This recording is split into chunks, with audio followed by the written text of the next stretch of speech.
A possible move for Cristiano Ronaldo from Madrid to Juventus.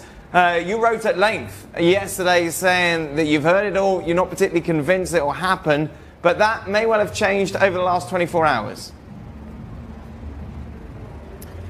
Yeah, I mean, look, the reason I was not convinced it was happening is that it's difficult for Juventus, I think, to put together a package where they can get this deal done. Remember, we're talking around about $110 million, 100 million euros in transfer fee, plus the wages to Cristiano would be around about 30 million euros a year net, so it works out to about 60 million euros a year net, so it's about $70 million a season if you're keeping score at home.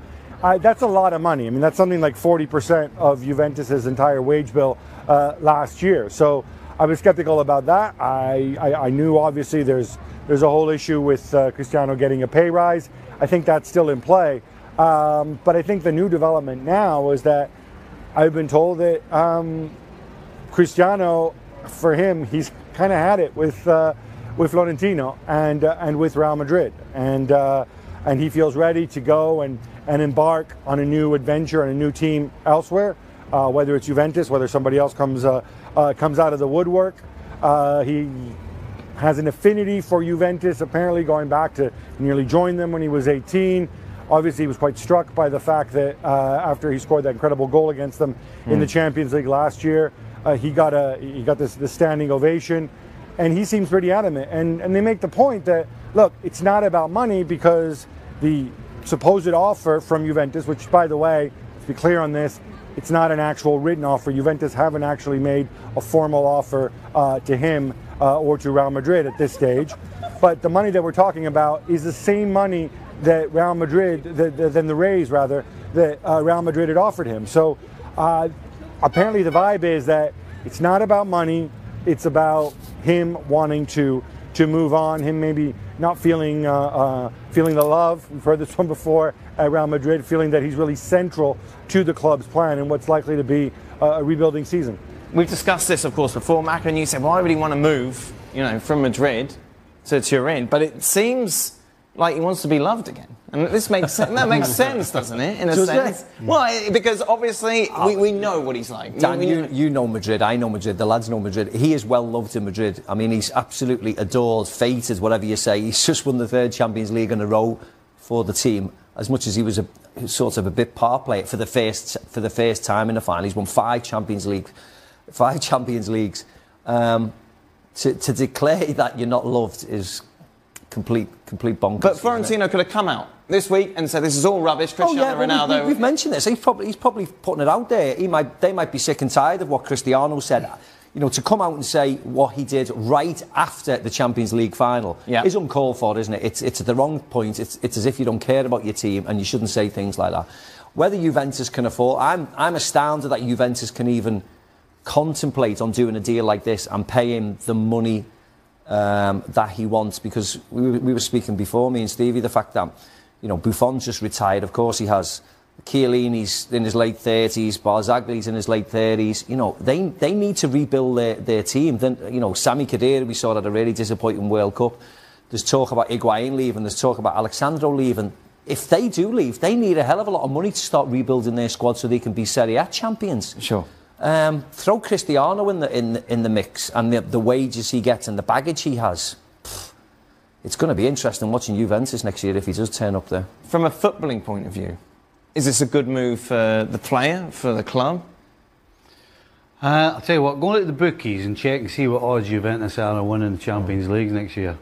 I bet they're way down the list. For all the reasons, never mind Ronaldo, for all the reasons Mark has just brought up, they have to change their team. They've got a lot of holes that need filling with young blood, up-and-coming blood, and that costs money.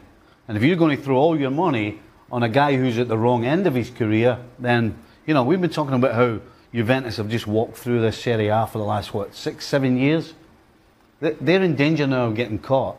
And if they shelve the team for the sake of one guy in Ronaldo, I think they're making a big mistake. Gab, what's the feeling in Turin? Do the Juventus fans want it? I think the majority of the fans are on board with the idea. And I mean, the point you guys are making about Juventus needing to renew the team, I mean, let's not forget, yes, Sami Khedira will be replaced. They've already signed Emre Can, obviously, to go and replace him. Mattia Caldara is coming in defense, and they have Rugani as well. Those are two very young, very good central defenders. So there's probably less tinkering to be done there. Clearly, you would imagine Higuain would go. One point, though, that I didn't make before, that because there's a lot to say about this, that I should make is certainly the understanding in Madrid is that Real Madrid will basically, they want to put Cristiano in a position where he says, I want to go, and then he says it, and he actually says it publicly. And the reason that's important is Florentino, and by the way, the main issue, when I said with Cristiano not being loved, the issue isn't with Madrid, the Madrid fans, the club. It's, I think, very specifically with Florentino and with Jose Angel Sanchez, who's his money man. It's specifically that. It's not beyond that. It's not the players and whatever else. But Florentino does not want to be remembered as the guy who sold Cristiano Ronaldo, especially if Cristiano goes off and wins another Champions League elsewhere. And by the way, I know you guys love poo-pooing Juventus. They did reach 2 Champions League finals in, the last 3-4 years? So, they're not that far away. But certainly, right now it's over whether they can get Cristiano to make a public statement saying he wants to leave. And at that point, I think Florentino's going to be absolved of everything, and he's not going to stand in the way. This would be my starting 11, because I think he'll pick the same team if everybody's fit. I think he will revert back to type. I've only changed 2 people. I put Danny Rose in for Ashley Young, only because I don't think Ashley Young's done a lot wrong, but I just prefer a left footer on the left hand side of the field. I don't like Ashley Young chopping back onto his right foot all the time, and I think against Sweden you're going to need these type of width and these type of crosses. And I put Loftus-Cheek in there instead of Dele Alli, because I don't think Dele Alli's playing at his best. I don't know whether he's fully fit, and also, as Shaq has just addressed, I think he's a bit stronger, a bit more physical, and I think he'll help out a little bit more. I've still got Lingard and Sterling and Kane there, for a bit of speed and hopefully a bit of creativity. I haven't changed too much. Would you agree with this, Stevie? Would you make those changes? Yeah, I think so. I think defensively they're good changes, which I think they have to think about against the Sweden team. The big difference between these 2 sides for me is one's got an identity, and one we're not quite sure yet still what we're going to get. So, and again, the first question you asked was about the hype. This has got England failing written all over it again, because if England don't beat Sweden, every single person in England will be saying, "Oh, we can't even beat Sweden." So this has got all the hallmarks of a classic England defeat. You'd sometimes rather than play a better side, wouldn't you, than sort of this. Why did you smile when you say England defeat? You know what he's like. Yeah, I saw that. Sweden are 2-1 outsiders. England coming in at 5-2. Big favourites. But before we talk about the game, I just want to talk about everything that is kind of happening and snowballing, if you like, in England. You must have experienced a bit of that during Euro '96. As a player, how much are you aware of it, and how much do you have to be careful not to get too carried away with it? Well, they'll be aware of it, of course they will, because anybody who's associated with the England team, wives, girlfriends, aunties, uncles, they're in the newspapers, which is a joke anyway.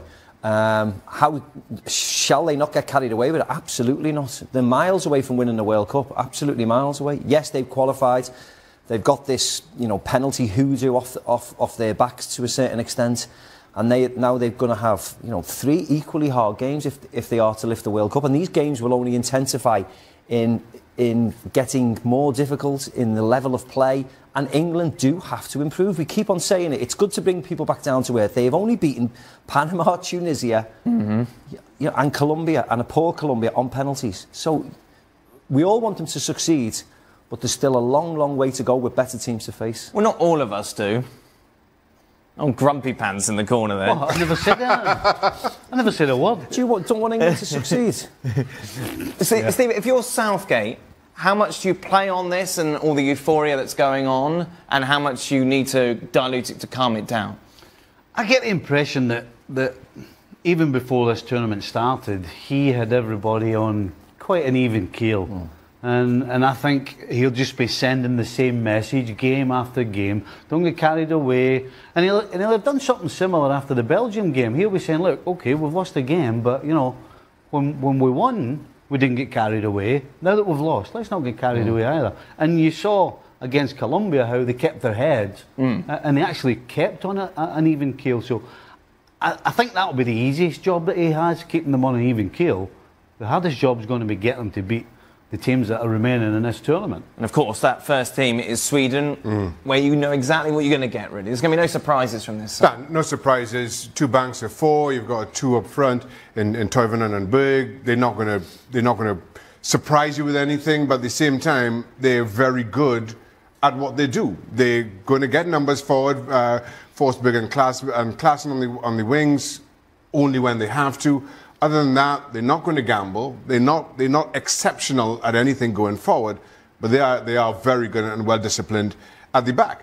The other concern for England going into this one is there's a huge height difference between the Swedish team and the English starting 11, or what you expect between the 2 starting 11s. And England have conceded set pieces against Panama, conceded a set piece again later against Colombia. If Sweden are to win this game, that's where you feel they have the advantage.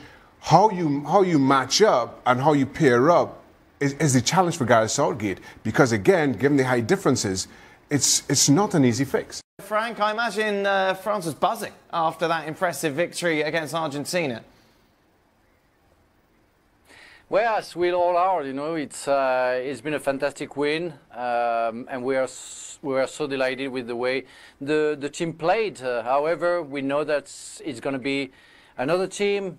I think better defensively. I think Argentina were pretty poor and opened many spaces, especially for Kylian Mbappe. It's going to be another scenario, I guess, against Uruguay. I think France and the team has to respect that opponent, who's going to be a very hard opponent, even if Cavani doesn't play. Yeah, big speculation about whether Cavani plays or not. If he does, or even if he doesn't, Stevie, we know what Uruguay are going to provide in this match. Yeah, but I think the importance Cavani has to Uruguay is huge. You know, basically, if I'm the coach of Uruguay, as long as I've got Suarez and Cavani up front, all I need to really do is make sure that defensively we're organised in the middle of the park and at the back, because you just get them the ball. And the chemistry they have, the connection, I mean, it's as good as a lot of other teams in this World Cup. The fact is, Cavani won't play. I'm 100% sure. You don't recover from a hamstring in that short of space, and that changes the whole game. I mean, who are they going to get up front who's anywhere close to Cavani? Well, the truth is, they don't have anybody. So really, this is going to be a dogged, try and nick something at any possible opportunity against a France team who I think are just going to be too strong. Just compare it was his calf, not his hamstring, but a big doubt, obviously, and as Steve said, a big difference. Yeah, and when you see him leave the field, and he was in distress, wasn't he? He was in a lot of distress, and, you know, as Stevie rightly said, you don't recover that quickly from that type of injury. He'll be lucky to recover for the semi-finals if they get there, but it'll be interesting to see if he replaces him with a centre-forward or whether he just puts another midfielder in there and just defends his way to, you know, to try and get a result of some sort. Defensively, we know they're very, very strong. You know, Godin, Jimenez are great, and they'll do their job. It's just whether the 5 in midfield can be organised and can stop this rampant French team. France will have the majority of the ball. Luis Suarez might be a lone figure. You know, I still expect a French victory. What sort of game should we expect, Sean? It'll be a very tight and cagey affair, and I think that's because of the injury of Cavani. I think Stuani comes in. He did that. He came in during qualifiers, and they played a 4-4-1-1, but heavily defensive. Even in a qualifying campaign where they were there or sitting in the top 2 pretty much all campaign. They defend, and you've seen at times during the course of this tournament that this is a Uruguay team who are happy to sit back, who are very patient defensively. I think more than anything, this is a huge opportunity for Luis Suarez. And as much as he didn't have a great domestic campaign, I don't think we've seen the best of Luis Suarez this tournament either. But now with Cavani being out, he is the person that naturally this team turns to for leadership, for direction, and I hope he responds. He certainly has got the talent to respond, though it's not been on show. I just feel that defensively, this Uruguay team are just far too good, far too organised, and at times during the course of this World Cup tournament, this France team has been all over the place themselves. They've improved. But I actually think Uruguay get this job done. A dogged, gritty, scratch your eye out 1-0. There you go then. Shaka Hislop, Frank, saying that it will be Uruguay advancing, not France. What do you think? Who are you picking?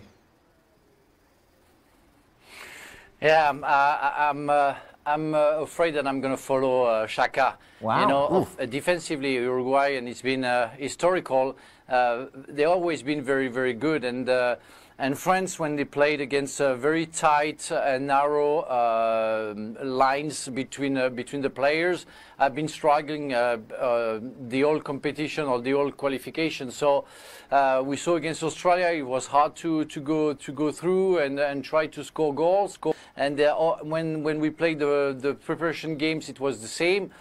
And Uruguay are very strong. And because Cavani, and I follow Xhaka in that matter as well, because Cavani doesn't play, they're going to be more lower on the field to make sure they can block the power of somebody like Mbappe, and he won't have the spaces like he needs, and therefore it's going to be very hard for him to find the way to maybe have a chance to score.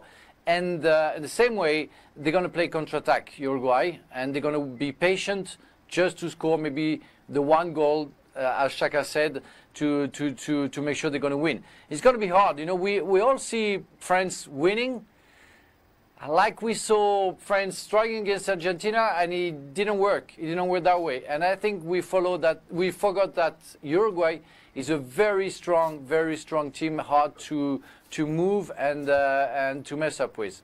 Looking ahead to Russia against Croatia, the hosts 11-8, Croatia meanwhile 7-4 on. Russia, of course, have exceeded all expectations by getting this far in the tournament. Can they make it to the semi-finals, Stephen? How many words do you want? Just the one? No. I don't see how they can do. But they're the away team. Russia with the momentum.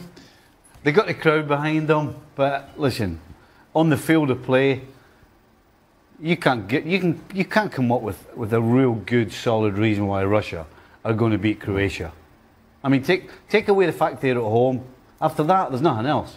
Because Croatia are way, way better. How Russia beat Spain is beyond me. Well, that's the thing, though, isn't it? We're all sat here and saying Spain believe that happened. I don't believe it happened. I still don't. It has to take Croatia playing really, really badly not to win this game. Spain were awful, weren't they? Yes.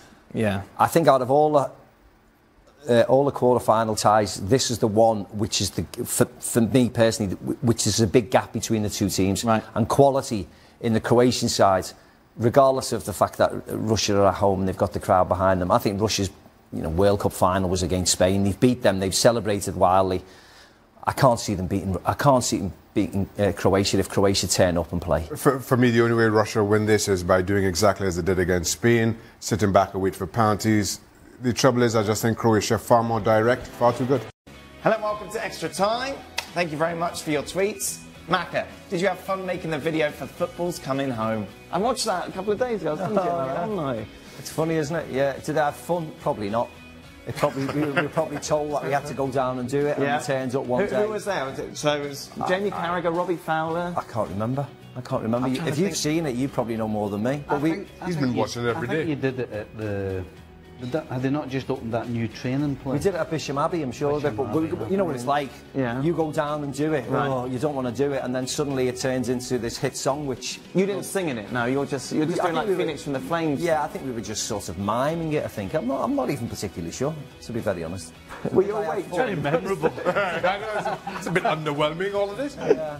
It seems better now, doesn't it, because we're still talking about the story, but at the time it was probably a right pain to do. Probably. Did you get weighed in? No. Yeah, exactly. It was an England thing. We were probably in the hotel and they sort of said, you six go down there and take part in this video. And Colin Cooper. Colin Cooper. Yeah. Paul Gazza, no? No, I don't think Gazza's in it. I can't even remember. At the time, it probably seemed like a chore. Aye. You've done your music videos in your time, haven't you, Stevie? Some have been great fun and some have been about as boring as it's possible. What was the most successful one? Which was a... Oh, the Anfield The rap. Anfield rap. The Anfield rap. Yeah. By the way, what a day! Right. Tell you, actually, you know the thing about that. So we're doing the video, right? So we've got a few ales going as well. Plenty of ales on the side. Every time cut, and we're straight over to the ale again. Right. And Rushy was home from Juventus for a couple of days, and he was sat in the corner, and I just remember looking at him, and we could see it was written all over his face, going, "I wish I was." Really? Hey, come on, Rushy, lad! Did you do one when Trinidad and Tobago went to the World Cup? No. No. No. A few players did one. I can't remember if it was before or after, but I wasn't. Right. No. Newcastle? No. World Cup song when you were there, West Ham? Oh, FA Cup, sorry. No. Hey, you know the worst one we did was with Scotland for the 86? You do 86 one? We did it before the 90. Right. And we went to Glasgow, and we go in, and they said to us, right, everyone's all set up, you know, the refreshments, you know, we'll do a bit of that, we'll do it then, and we'll have a cut, and then we'll get all the refreshments, right? And we're all, yeah. So we do the first bit, and they go, okay, we've got refreshments, we'll go into this room. It's like sandwiches, It was cans of soda. Coke, a cup of tea, or a coffee. He's still upset now. I know. Disgusted that refreshment. 30 years later. Are you serious? Think of sandwiches. I've come all the way from Liverpool to Glasgow, 3.5 hours in the train, 3.5 hours back, and you're going to give me a cup of tea and a sandwich? Seriously? Brilliant. And we never got weighed in. No? No. Oh dear. But at least you've forgotten about it. Yeah. Yeah, I think so, probably, yeah. Who's the dirtiest team you ever played against? Ooh. Wimbledon back in the day wasn't wasn't much fun. Right. I don't know. Because you must have gotten less protection than maybe you would have. There must have been elbows and everything flying in your a few of face. them. What's the elbow, Dan? That's an elbow. That is officially thrown a few in my time. He's done Stevie? Uruguay. Yeah. 86 World Cup. No question.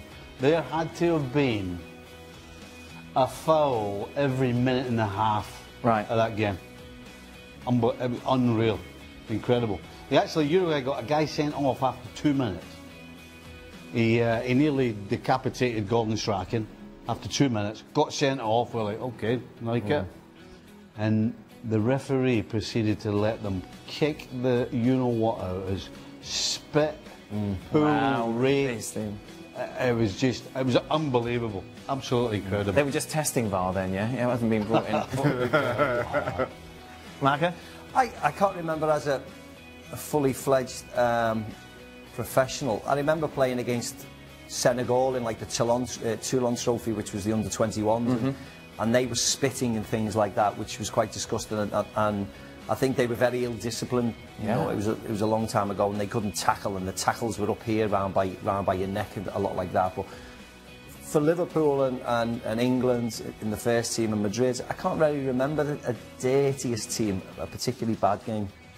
If Cristiano leaves Madrid, should Madrid buy Mbappe, Neymar, or Kane? Only one they could have? Yes. Mbappe.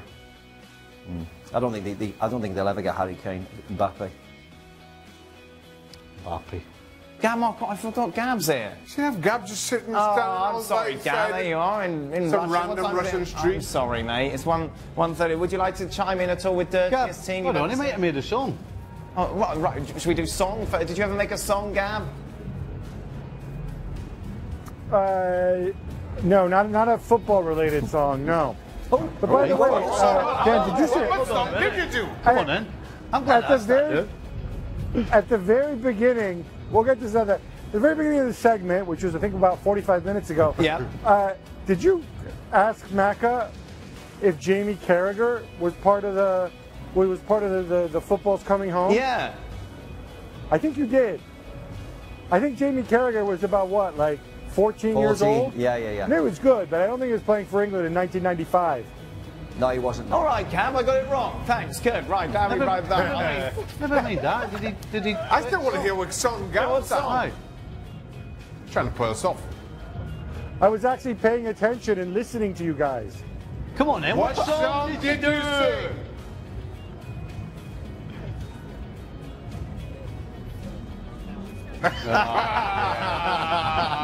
Yeah. We'll move on. Goalkeeper of the World Cup. Goalkeeper of the World Cup. Yeah. I don't know. Who's that a standout tournament? I don't think a goalkeeper has. Alisson hasn't had much to do, has he, in Brazil? I can Akinfeev. I thought he was coming into the World Cup. I thought, oh, he's well dodgy. Yeah. He's actually been really good. Has he? Well, I mean, he had the outstanding showing in the penalties the other day. But I don't know. I can't think of. Was it a goalkeeper that you're like? Ooh. He didn't have many shots to save, did he? Who wins the Golden Glove? The one who concedes the least or the best performance? Best performance. I say that with confidence, so I'm not at all sure. I'm here to break it. Courtois hasn't done that much, has he? Hasn't been outstanding. No, not really. Gav, did someone just try to kiss you? Lloris. That was a little bit earlier. Happens all the time. I'm here on the waterfront, here by the Moscow River. There's a lot of clubs and live music in the background, and what can I say? People find somebody talking to a camera absolutely irresistible. As you well know, Dan. Oh, God, very professional. I tell you what. Yeah, very professional there, wasn't he? Wasn't he? He's probably heard about your singing career. Old Narky Nickels there, give it all that. Well, he's on TV. He can't be kissing someone, can he? Goalkeeper of the World Cup, Gav? You know who's been good? Is it the Japanese goalkeeper? Yeah, who's that? I can't remember. He's been well, everybody, I kind of feel like everybody's had ups and downs. For the first two games, I thought Ochoa was exceptional, but then he kind of lost himself. I'd still lean Courtois or Alisson, although you guys said Alisson not really been tested. Courtois like Courtois 4 or 5 goals. Yeah. Alisson's the one, but he's only let one goal in, hasn't he? But he's only had 4 shots against him, which doesn't really count for much. I was going to throw Alisson in myself because when you see him, and some teams have tried to take shots and they're flying all over the place, you can just see him every time it goes 20 yards over. He's like, yeah, right. All the best. Do you think Sweden would be this far with Zlatan in the team, Gab? You know what?